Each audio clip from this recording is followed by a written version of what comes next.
नमस्कार, मैं हूं रंजीत झा। नियम, कायदे, मर्यादा, प्रोटोकॉल केंद्र सरकार के लिए बहुत ही छोटी चीज है। शायद मोदी सरकार इसे मानना भी नहीं चाहती है। हुआ भी कुछ ऐसा ही। सुप्रीम कोर्ट में केंद्र सरकार के वकील ने प्रोटोकॉल को तोड़ दिया। फिर तो सुप्रीम कोर्ट में बवाल ही मच गया। दरअसल केंद्र सरकार के वकील सीधे सीधे सीजेआई डीवाई चंद्रचूड़ के पास पहुंचे, वो भी मुंह उठाए हुए, बिना किसी नोटिस, बिना किसी आवेदन, बिना किसी लिखित समस्या के मुंह से अपनी बातें कह दी। और फिर जो सुप्रीम कोर्ट में बवाल मचा है, वो रिपोर्ट इस वक्त काफी चर्चा में है।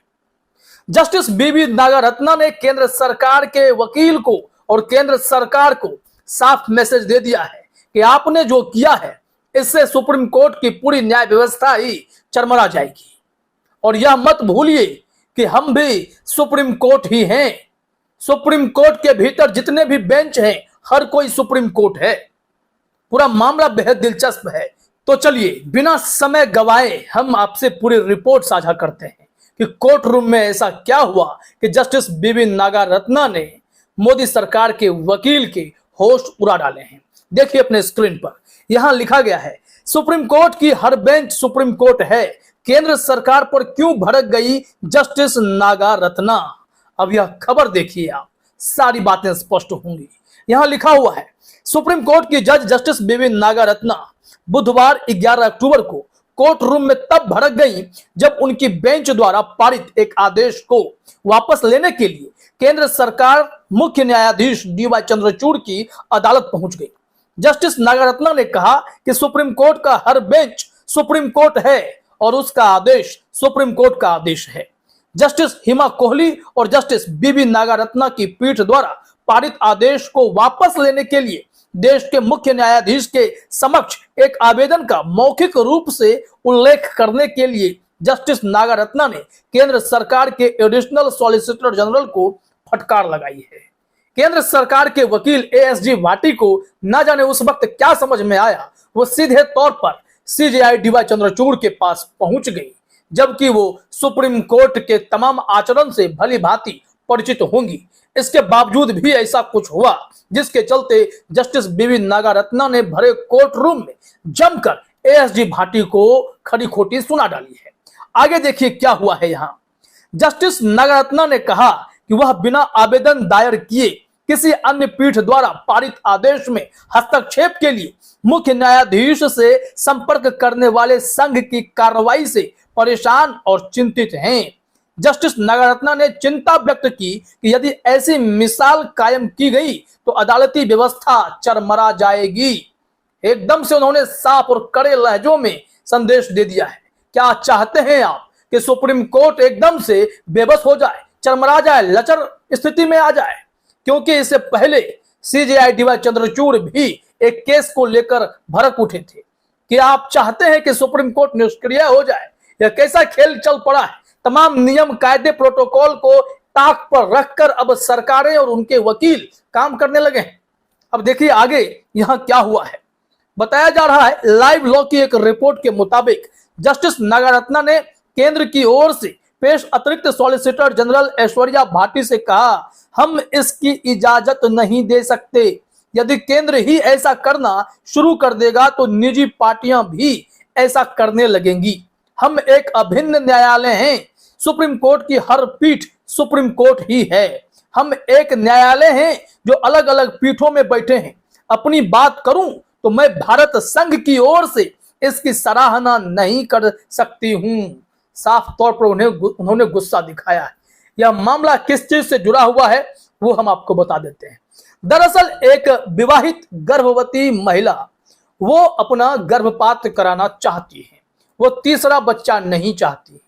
जस्टिस बीबी नागारत्ना ने इस मामले में अपने आदेश दे दिए थे कि ठीक है, आप इसमें फैसला ले सकते हैं, गर्भपात करा सकते हैं। अचानक से इस मामले में केंद्र सरकार के वकील सीजेआई डीवाई चंद्रचूड़ के पास पहुंच गए और वहां उन्होंने कहा कि इस आदेश को वापस ले लिया जाए। जबकि यहां पर विकल्प था। विकल्प यह था कि उस आदेश के खिलाफ पुनर्विचार याचिका उसी बेंच के पास जा सकती थी।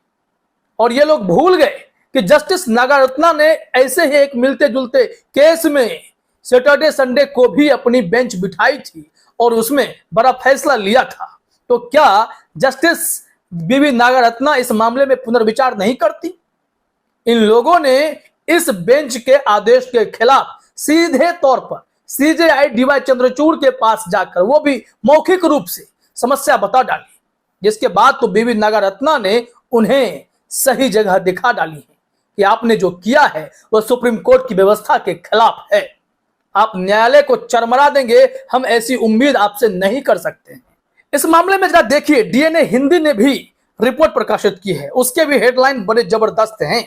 डीएनए हिंदी ने लिखा है, याद रखिए हम भी सुप्रीम कोर्ट ही हैं। गर्भपात केस में सुनवाई के दौरान जस्टिस नागारत्ना ने क्यों लगाई केंद्र सरकार को फटकार। अब हम इसमें थोड़े से और डिटेल में आपको बताते हैं। हुआ क्या, जब सीजेआई डीवाई चंद्रचूड़ के पास मामला पहुंचा तो उन्होंने जो डॉक्टर की टीम थी उसे कहा कि अभी आप गर्भपात के मामले को रोकिए और इस केस को पुनः उस बेंच के पास उन्होंने भेजने के निर्देश दे दिए। अब वह सीधे तौर पर भी जस्टिस बीवी नागारत्ना के पास जा सकते थे, लेकिन इन्होंने जस्टिस नागारत्ना की अवहेलना करते हुए सीधे तौर पर पहुंच गए सीजेआई के पास और वहां से जब यह आदेश आ गया तो सुनवाई तो फिर से होनी तय थी और इस बार जो फैसला आया वो बटा हुआ फैसला आ गया। अब वो विवाहिता इस बात पर अड़ी है कि मुझे गर्भपात तो कराना है। बीवी नागारत्ना भी उनके साथ हैं, लेकिन जस्टिस हिमा कोहली जो उनके साथ बेंच में हैं वो इस मामले में अब कह रही है कि नहीं, आपका गर्भपात अभी नहीं हो सकता है। जरा देखिए यहां पर क्या हुआ है। डीएनए हिंदी ने कहा है कि सुप्रीम कोर्ट के 2 जजों की बेंच ने बुधवार को 26 महीने का गर्भ गिराने की इजाजत मांग रही विवाहित महिला की याचिका पर विभाजित फैसला दिया है, यानी बटा हुआ फैसला। अब इस मामले की सुनवाई 3 जजों की बेंच करेगी, जिसके लिए डबल बेंच ने चीफ जस्टिस डीवाई चंद्रचूड़ को केस रेफर कर दिया है। इससे पहले सुनवाई के दौरान उस समय कोर्ट रूम का माहौल हंगामेदार हो गया जब जस्टिस बीवी नागारत्ना केंद्र सरकार की तरफ से पेश additional solicitor general Astoria Bhati पर भड़क गईं। जस्टिस नागारत्ना ने एएसजी भाटी को फटकार लगाते हुए कहा कि हम भी सुप्रीम कोर्ट ही हैं, ये बात आपको याद रखनी चाहिए।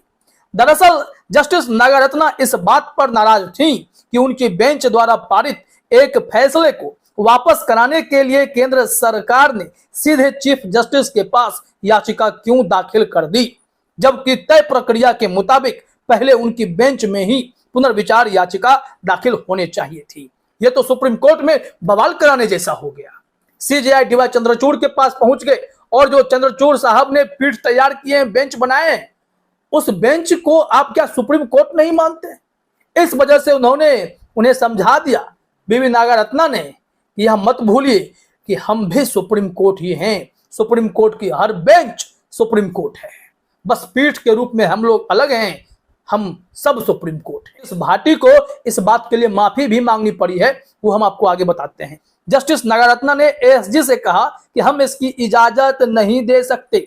आपको समझना होगा कि सुप्रीम कोर्ट की हर बेंच सुप्रीम कोर्ट है और उसका आदेश सुप्रीम कोर्ट का ही फैसला है। हम ऐसा यानी चीफ जस्टिस के सामने जाने की इजाजत नहीं दे सकते हैं। इससे हर निजी पार्टी भी यही करने लगेगी। हालांकि एएसजी भाटी ने जस्टिस नागारत्ना से माफी मांगते हुए उन्हें बताया कि आपके आदेश के मुताबिक मंगलवार को ही गर्भपात कराने का आदेश था, तो आप इसी बेंच के पास फिर भी जा सकते थे। अगर आदेश था तो याचिका डालते, अगर नहीं सुनते तो जाते आप सीजेआई डीवाई चंद्रचूड़ के पास। अगर वहां फिर आपको वहां भी एक तरीके से जाना था, एक लिखित आवेदन के साथ जाना था, क्योंकि ऐसे में आपने जस्टिस बीवी नागारत्ना की कार्यशैली पर सवाल खड़े कर दिए और सुप्रीम कोर्ट में ऐसा हुआ, वो भी जस्टिस बीवी नागारत्ना पर, जो ऐसे केसेस को इतने सलीके से हैंडल कर चुकी हैं। जब कई अदालतों में इस तरीके के मामले आते हैं, मामला सुप्रीम कोर्ट पहुंचा तो नागारत्ना मैडम का वो फैसला सराहनीय था और इस वक्त भी वो सही होता जो उनके विवेक से फैसला हुआ था। लेकिन इसमें अब तो नए तार दिखते जा रहे हैं। आगे देखिए यहाँ क्या बताया जा रहा है, पूरा मामला क्या है, उस मामला को समझना बेहद जरूरी है। हमने आपको मौखिक रूप से सारी बातें बता दी हैं, लेकिन लिखित रूप से भी इस चीज को आप देख लीजिए। यहाँ बताया जा रहा है कि दरअसल जस्टिस नागरत्ना और जस्टिस कोहली की बेंच ने विवाहित महिला को 26 सप्ताह का भ्रूण गिराने की इजाजत सोमवार 9 अक्टूबर को अपने फैसले में दी थी। यह खबर सबने देखी होगी। आगे कहा गया है, इसके लिए महिला को दिल्ली एम्स से संपर्क करने के लिए कहा गया था।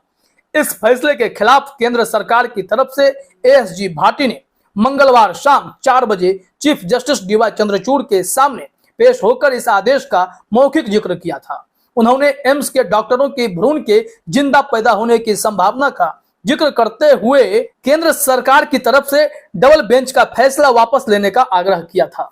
इसके बाद चीफ जस्टिस ने एम्स को गर्भपात की प्रक्रिया रोकने और संघ को फैसला वापस लेने के लिए आवेदन दाखिल करने का आदेश दिया था। इसके बाद ही यह मामला दोबारा बुधवार को जस्टिस नागरत्ना और जस्टिस कोहली की बेंच के सामने पहुंचा था।